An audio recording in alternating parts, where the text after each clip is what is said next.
Bonjour les amis, on continue avec notre évangile de Luc, mais comme on est dimanche, on repart au bout de l'évangile vers le chapitre 16. Nous allons lire les versets 1 à 13, qui est un évangile que nous ne connaissons pas, qui est un petit peu, d'un côté un petit peu délicat et d'autre côté qui n'apporte pas forcément grand-chose, on va voir ça. Puis Jésus dit à ses disciples, « Un homme riche avait un gérant qui fut accusé devant lui de dilapider ses biens. Il le fit appeler et lui dit, « Qu'est-ce que j'entends dire de toi? Rends les comptes de ta gestion, car désormais, tu ne pourras plus gérer mes affaires. » Le gérant se dit alors en lui-même, « Que vais-je faire puisque mon maître me retire la gérance? Bêcher?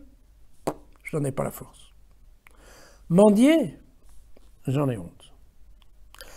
Je sais ce que je vais faire pour qu'une fois écarté de la gérance, il y ait des gens qui m'accueillent chez eux. » Il fit venir alors un des débiteurs de son maître et dit au premier, « Combien dois-tu à mon maître ?» Celui-ci répondit, « 100 jarres d'huile. » Alors le gérant lui dit, « Voici ton reçu, vite, assieds-toi et écris 50. » Il dit ensuite à un autre, « Et toi, combien dois-tu » Celui-ci répondit, « 100 sacs de blé. Voici ton reçu, écris 80. »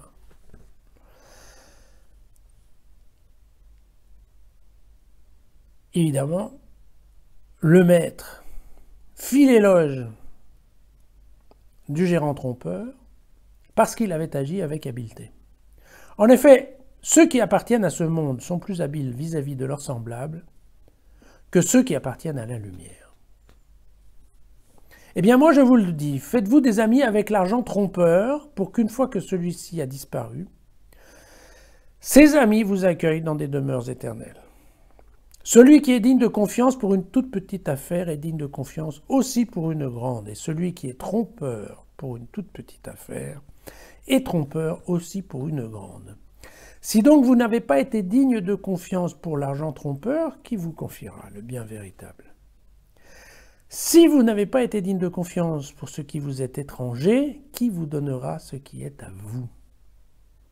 Aucun domestique ne peut servir deux maîtres, ou bien il haïra l'un et aimera l'autre, ou bien il s'attachera à l'un et méprisera l'autre.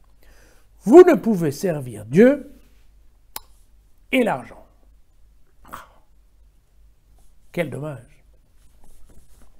Alors, on a bien compris que Luc n'aime pas l'argent. Il n'aime pas l'argent, il n'aime pas les riches. D'accord? On voit ça depuis le départ, on a compris, c'est clair. Alors, qu'est-ce qu'il fait? Là, ici, il nous dépeint en fait deux mondes complètement séparés. D'un côté, le monde de l'argent, de l'autre côté, le monde de Dieu.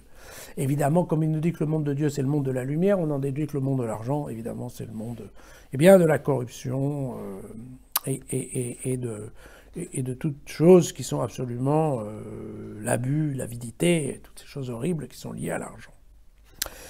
Mais même comme ça, effectivement, dans ces deux mondes-là, Jésus, en tout cas, reconnaît qu'on peut être compétent dans le monde de l'argent. Hein? Et d'ailleurs, vous voyez qu'ici, même le maître, alors le maître, on ne sait pas bien qui c'est, mais on pense que c'est le maître du gérant. Hein? Enfin bon, puisque après Jésus, il parle, donc ça ne doit pas être Jésus, c'est le maître de l'argent. Ce maître-là, il se dit, ben oui, en fait, c'est vrai, quoi. Ce type-là, à la fin, il m'a un peu roulé, mais il est quand même bon, parce qu'il est bon en affaires, quoi. Et oui. Quand on est dans le monde de l'argent, il faut être bon en affaires. Quand on est bon en affaires, voilà, c'est compris. Bon.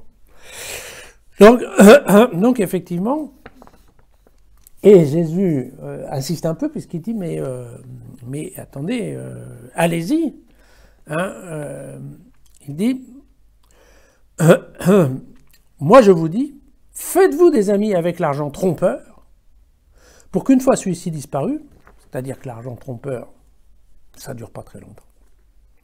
Ces amis vous accueillent dans les demeures éternelles. Si toutefois, les amis de l'argent trompeur sont capables de vous offrir des demeures éternelles. Ce qui est un énorme point d'interrogation, puisqu'on sait bien que dans l'état d'esprit de Luc et de Jésus, évidemment, il n'y a pas l'idée que quelqu'un qui soit un roublard et un homme d'affaires puisse en même temps trouver des solutions à la vie éternelle. Donc très clairement, c'est une fausse piste. Mais clairement, Jésus dit, mais ok, quand vous êtes dans le monde des affaires, débrouillez-vous avec le monde des affaires. En fait, c'est une autre manière de dire, rendez à César ce qui est à César, à Dieu ce qui est à Dieu. Donc vous avez fait ça. Mais par contre,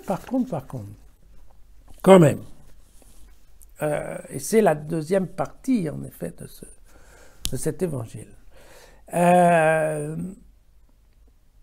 Jésus, en tout cas Luc, dit bien, attention, qui est honnête pour des petites affaires, elle sera honnête dans des grandes. Qui est malhonnête dans une petite affaire, sera malhonnête dans une grande. C'est-à-dire, même dans le monde de l'argent, si vous n'êtes pas un type honnête, mais vous ne serez jamais un type honnête, même dans les grandes affaires, c'est-à-dire même dans les choses de la foi, de la spiritualité, dans les choses de Dieu.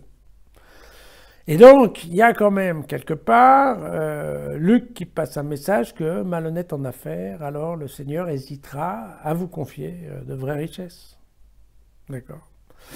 Donc là-dessus, question rectitude, voilà, Jésus ne badine pas, il n'y a pas de Dr. Jekyll, Mr. Hyde, c'est pas comme ça. C'est en effet deux mondes séparés, hein, l'argent, le cœur, mais attention, il faut être correct dans l'un comme dans l'autre. Vous avez le droit de ne pas être correct dans le monde de l'argent, mais je vous préviens déjà que dans le monde du cœur, ça ne marchera pas très bien. Parce qu'on ne peut pas être blanc d'un côté, noir de l'autre. Il n'y a pas de Dr. Jekyll, Mr. Hyde. C'est très clair ici. Voilà, c'est ça. Bon, alors, derrière, il y a la phrase de Luc qui dit « Ok, c'est Dieu ou l'argent. Aimer l'un signifie haïr l'autre. » Bon, on l'a vu, hein, mais c'est vrai que quand même Matthieu est un peu plus cool, un peu plus compréhensif sur le sujet. Voilà. Mais je pense qu'il faut quand même bien entendre la petite leçon de morale sur la rectitude, y compris dans les affaires. Voilà, on se retrouve demain en espérant que ça soit plus sympathique.